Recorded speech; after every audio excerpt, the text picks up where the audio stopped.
बिस्मिल्लाहिर्रहमानिर्रहीम। अस्सलाम वालेकुम। कैसे हैं आप सब? उम्मीद करती हूँ सब खैरियत से होंगे। आज मैं आपके साथ शेयर करूँगी कैरेमल खीर की रेसिपी, जो कि बहुत ही ज़्यादा टेस्टी बनती है, झटपट बन जाती है और दावत के लिए स्पेशली परफेक्ट रेसिपी है। क्योंकि अक्सर ऐसा होता है कि जब खीर बनाते हैं या तो पतली हो जाती है या फिर बहुत ज़्यादा गाढ़ी हो जाती है। तो बस आज की वीडियो आपने स्किप नहीं करनी।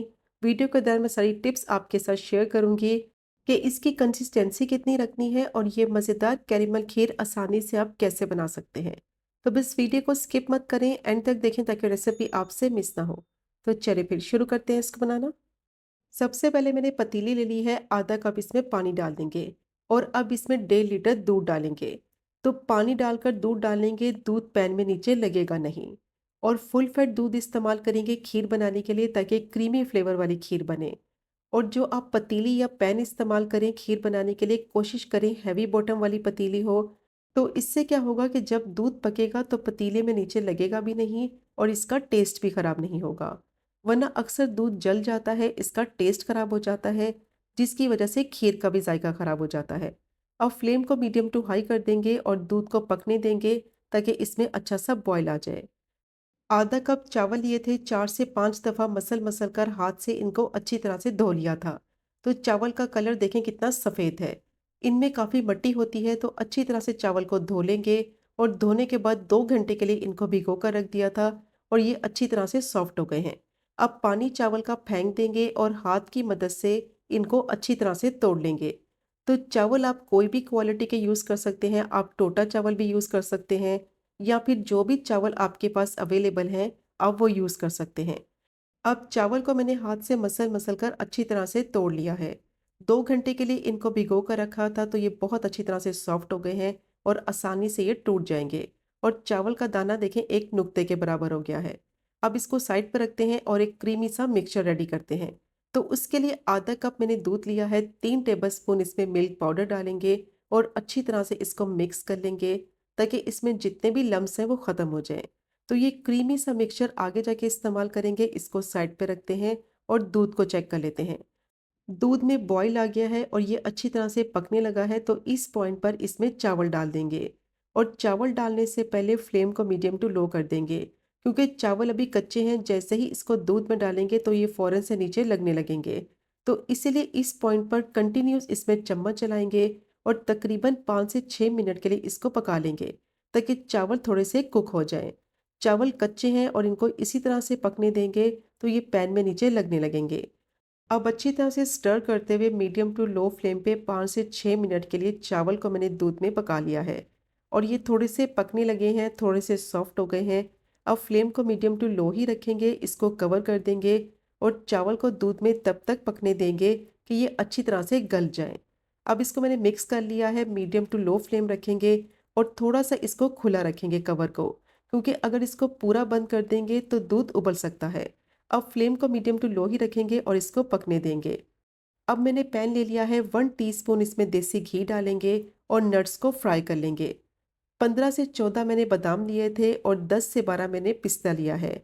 बारीक स्लाइसिस में मैंने इनको काट लिया है। बस थोड़ी देर के लिए इनको रोस्ट कर लेंगे ताकि अच्छी सी खुशबू आने लगे और नट्स थोड़े से क्रंची हो जाएं। तो जब इस तरीके से नट्स को फ्राई करके डालेंगे खीर में तो टेस्ट बहुत ही मज़े का आएगा। और नट्स आप अपनी मर्ज़ी के कोई भी यूज़ कर सकते हैं। अब इनको मैंने अच्छी तरह से फ्राई कर लिया है, साइड पर रखते हैं और मज़ेदार कैरेमल तैयार करते हैं। तो उसके लिए मैंने पैन ले लिया है, 1 कप इसमें चीनी डालेंगे, 2 से 3 टेबलस्पून पानी डालेंगे। फ्लेम को बिल्कुल लो रखेंगे, कंटिन्यूस इसमें चम्मच चलाते जाएंगे और तब तक चम्मच चलाना है कि चीनी अच्छी तरह से मेल्ट हो जाए और बेहतरीन इसका कैरेमल तैयार हो जाए।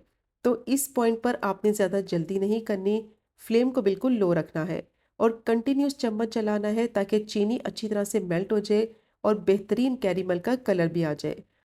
तो कैरेमल बिल्कुल परफेक्ट रेडी हो गया है। इसका कलर देखें कितना ज़बरदस्त आया है। इससे ज़्यादा इसका कलर डार्क नहीं करना। अब चूल्हे को बंद कर देंगे। दूध को चेक कर लेते हैं। 10 से 15 मिनट हो गए थे चावल को दूध में पकते हुए। ये बहुत अच्छी तरह से सॉफ्ट हो गए हैं और इस पॉइंट पर इसमें कैरेमल ऐड कर देंगे। और कैरेमल डालने से पहले फ्लेम को बिल्कुल लो रखें और एहतियात से इसको डालें। ये काफ़ी ज़्यादा गर्म होता है। और इसको डालकर अच्छी तरह से मिक्स करेंगे और अब दूध को इतना पकाएंगे कैरेमल डालने के बाद कि ये दूध में अच्छी तरह से डिज़ोल्व हो जाए। तो कैरेमल आपने तब ऐड करना है जब चावल अच्छी तरह से गल जाएँ, क्योंकि अगर चावल कच्चे होंगे और उस पॉइंट पर उसमें कैरेमल डाल देंगे, तो चावल सख्त रह जाएँगे। तो इसलिए चावल को पहले अच्छी तरह से दूध में पका लेंगे, गला लेंगे, फिर इसमें कैरेमल डालेंगे। अब 5 से 6 मिनट के लिए स्टर करते हुए इसको मैंने पका लिया है और कैरेमल कितनी अच्छी तरह से दूध में डिज़ोल्व हो गया है। अब इसमें डालेंगे 1/4 टीस्पून इलायची का पाउडर, या फिर इसकी जगह आप पूरी इलायची भी यूज़ कर सकते हैं। और जो दूध का क्रीमी सा मिक्सचर रेडी किया था वो डालेंगे। एक हाथ से डालते जाएंगे और एक हाथ से स्टर करते रहेंगे, ताकि ये अच्छी तरह से मिक्स भी हो जाए और इसके लम्स ना बने। तो इसको डालने से बहुत ही मज़े का फ्लेवर भी आएगा, ना ही आपको इसमें क्रीम ऐड करने की ज़रूरत पड़ेगी और ना ही खोए की ज़रूरत पड़ेगी। अब इसको कंटिन्यू स्टर करते जाएंगे और 10 से 15 मिनट के लिए इसको पका लेंगे, ताकि खीर की कंसिस्टेंसी बिल्कुल परफेक्ट रेडी हो जाए। तो 10 से 15 मिनट के लिए मीडियम टू लो फ्लेम पे इसको मैंने अच्छी तरह से पका लिया है। तो जब इस तरह से बबल्स बनने लगेंगे तो इसका मतलब है खीर बिल्कुल परफेक्ट रेडी हो गई है। अब इस पॉइंट पर इसमें नट्स डालेंगे। थोड़े से नट्स मैंने बचा लिए हैं जो कि आगे जाके गार्निश में इस्तेमाल करेंगे। अब नट्स डालने के बाद दोबारा से इसको 5 से 6 मिनट के लिए पका लेंगे, ताकि नट्स का जो फ्लेवर है वो अच्छी तरह से खीर में मिक्स हो जाए। बहुत ही मज़ेदार ये मीठे की रेसिपी है, बहुत ही टेस्टी ये कैरेमल खीर बनती है। अगर आपके घर में दावत है तो ये मज़ेदार रेसिपी तो आप मस्ट ट्राई करें। सब आपकी बेहद तारीफ़ करेंगे और सब आपसे इसकी रेसिपी पूछेंगे।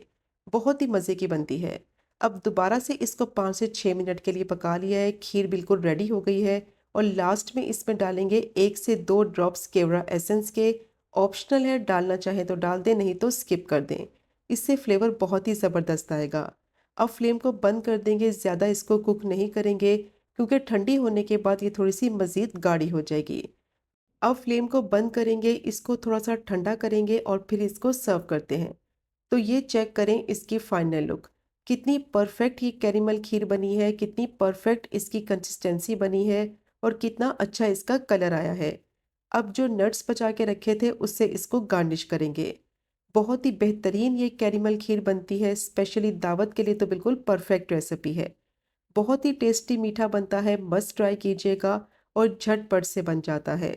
और अगर आपने इस रेसिपी से ये मज़ेदार कैरेमल खीर एक दफ़ा ट्राई कर ली, तो यकीन करें बार-बार बनाना पसंद करेंगे।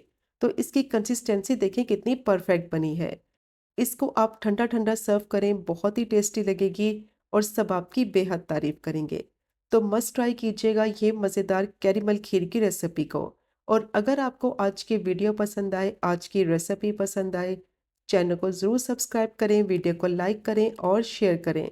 इंशाल्लाह मिलेंगे अगले कुकिंग व्लॉग में फिर एक नए रेसिपी के साथ। तब तक मुझे अपनी ख़ास दुआ में याद रखें। अल्लाह हाफ़िज़।